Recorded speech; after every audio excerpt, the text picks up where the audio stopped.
तो हेलो दोस्तों, कैसे हैं आप? होप कि आप सब ठीक होंगे। तो आज हम एक ऐसी सीरीज़ के बारे में बात करने वाले हैं जो रिसेंटली नेटफ्लिक्स पे रिलीज़ हुई है। और जब मैंने इस सीरीज़ का ट्रेलर देखा था ना, तो उसके लिए तो मैं इतना हाइप तो नहीं था। इसलिए मैंने जब इस सीरीज़ को स्टार्ट किया तो ऐसे समय पे स्टार्ट किया जब मुझे ऑलरेडी कुछ भी देखने को नहीं बचा था।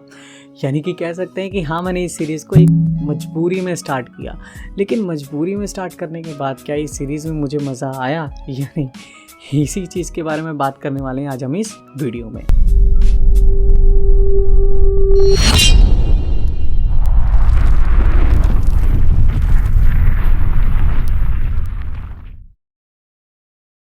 तो वीडियो का थंबनेल देखकर ही आपको पता चल चुका होगा कि हम आज बात करने वाले हैं आर्काइव 81 सीरीज़ के बारे में, जो कि रिसेंटली नेटफ्लिक्स पे रिलीज़ हुई है। और अगर मैं बात करूँ इसके टोटल नंबर ऑफ एपिसोड्स के बारे में, तो इसमें टोटल नंबर एपिसोड्स आपको जो मिलेंगे वो मिलेंगे 8 एपिसोड्स, जिसका अगर एवरेज रन टाइम अगर मैं देखूं तो एवरेजली आपको इसमें 50 मिनट्स का पर एपिसोड का जो है रन टाइम वो आपको मिलता है। यानी कि अगर आप इसको टोटली एक साथ देखना चाहो तो आपको 8 घंटे के अप्रॉक्स आपको देने पड़ सकते हैं इस सीरीज़ के बारे में, इस सीरीज़ को। तो क्या इस सीरीज़ को 8 घंटे देने भी चाहिए या नहीं, इसी के बारे में अभी हम बात करने वाले हैं। तो अगर बात करूँ मैं इस सीरीज़ की स्टोरी के बारे में, तो इसकी स्टार्टिंग बहुत ही प्रॉमिसिंग वे में होती है, इंगेजिंग वे में इसके बहुत स्टार्ट होती है, जिसमें डैन टर्नर का जो एक कैरेक्टर है वो टेप्स को रिस्टोर करने वाला होता है। वो जो टेप्स होती थी ना, जब हम बचपन क्या छोटे होते थे, वो टेप्स जो चलती थी, उन्हीं टेप्स को रिस्टोर करने का जो काम होता है वो करता है डैन टर्नर। और इस काम को करने के लिए इसे एक कंपनी हायर करती है, LMG कंपनी, यानी कि लेगेसी मैनेजमेंट कंपनी। जो काम क्या करती है वो शायद राइटर को भी नहीं पता है, इसलिए उसने हमें इस सीरीज़ में भी नहीं बताया कि भैया वो कंपनी क्या काम करती है। सो एक ऐसी अननोन कंपनी उसको कुछ टेप्स रिस्टोर करने को देती है, जिसके लिए उसको वो $1 मिलियन तक पे करती है, इतना हायर अमाउंट पे करती है। और जो वो टेप्स होती है वो 1994 में मेलोडी पेंट्रेस की एक जो उसने रिकॉर्ड करी होती है वो वाली टेप्स होती हैं, जो एक विसर अपार्टमेंट में जलकर मर गई थी। अब 1994 में क्या हुआ था, वही सब चीज़ें यहाँ पर इस पूरी सीरीज़ में चलती हैं, जो इसमें आगे और दिखाया गया है कि कैसे जो मेलोडी पेंट्रेस होती है वो विसर अपार्टमेंट जाती है अपनी मॉम को ढूंढने के लिए, जिसने उसको पैदा करते ही छोड़ दिया था। लेकिन फिर भी वो अपनी मॉम की तलाश में विसर अपार्टमेंट में जाती है, जहाँ जाने के बाद जब आप सीरीज़ देखोगे तो वहाँ देखकर ही आपको पता चल जाएगा कि जो विसर अपार्टमेंट है वो बहुत ही अजीब सा है। वहाँ पर रहने वाले लोग भी बहुत अजीब हैं, क्योंकि जब वो जाती है नेबर्स से अपने मेल जोल बढ़ाने, जैसे कि लोग यूजुअली करते हैं, तो वहाँ पर वो जब जाती है तो वहाँ पर कोई भी उसके लिए दरवाज़ा खोलने को रेडी नहीं होता है। और ये चीज़ उसको थोड़ा अजीब लगती है। लेकिन जैसे जैसे सीरीज़ आगे बढ़ती है उसको पता चलता है कि विसर अपार्टमेंट में कुछ बहुत अजीब सी चीज़ें चलती होती है। यहाँ पर वहाँ के जो लोग हैं वो एक कल्ट सोसाइटी चला रहे हैं। अब कल्ट सोसाइटी अगर आपको नहीं पता तो मैं बताऊँगा कि कल्ट सोसाइटी आप कैसे कह सकते हैं कि वो एक ऐसी सोसाइटी से बिलोंग करते हैं जो दूसरी दुनिया में मानते हैं कि हाँ भैया, दूसरी दुनिया जैसी भी कोई चीज़ होती है, और वहाँ का भी एक राजा जो ऑब्वियसली शैतान है, लेकिन वो उसको भगवान मानते हैं, उसकी पूजा करते हैं।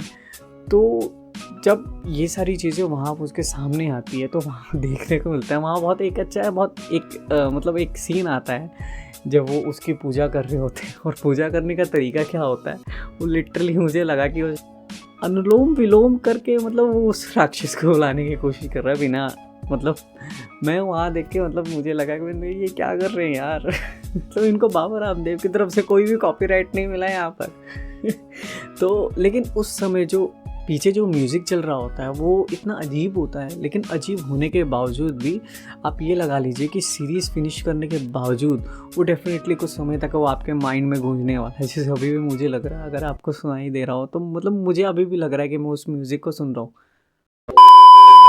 सीरीज़ के शुरुआत के जो 5 एपिसोड्स हैं वहाँ आपको थोड़ा दिमाग लगाने की ज़रूरत पड़ सकती है, क्योंकि क्या है कि वहाँ पर ना स्टोरी डेवलप होती है। और अगर आप थोड़ा सा दिमाग नहीं लगाएं तो आपको लग सकता है कि सीरीज़ में साला ये क्या ही चल रहा है, मतलब कुछ भी हुए जा रहा है बिना वजह के। लेकिन सीरीज़ में जो चीज़ें खुलनी शुरू होती है वो आपको 6 एपिसोड से पता चलता है कि हाँ एक्चुअल में इस पूरी सीरीज़ में या विसर अपार्टमेंट में क्या ही चल रहा होता है। इतना सब होने के बावजूद भी जो सीरीज़ है वो एक एंगेजिंग सीरीज़ है। मतलब ये आपको डेफिनेटली बांध कर रखने वाली है, आप इसके एपिसोड्स को छोड़ के नहीं जाओगे। और जैसे जैसे मतलब 6 एपिसोड के बाद जैसे जैसे आपको चीज़ें पता चलनी रहेगी तो आपको हाँ लगता है कि हाँ आपने अगर इस सीरीज़ को अपना पूरा टाइम दिया है तो हाँ वो कुछ गलत नहीं किया है, बिल्कुल राइट डिसीजन था आपको इस सीरीज़ को टाइम देने का। और जब मैं इसके मतलब नेटफ्लिक्स पे जब मैं इसके बारे में पढ़ रहा था, वो जो नीचे डिस्क्रिप्शन होता है तो वहाँ पर दिया होता है ये एक हॉरर थ्रिलर मूवी है।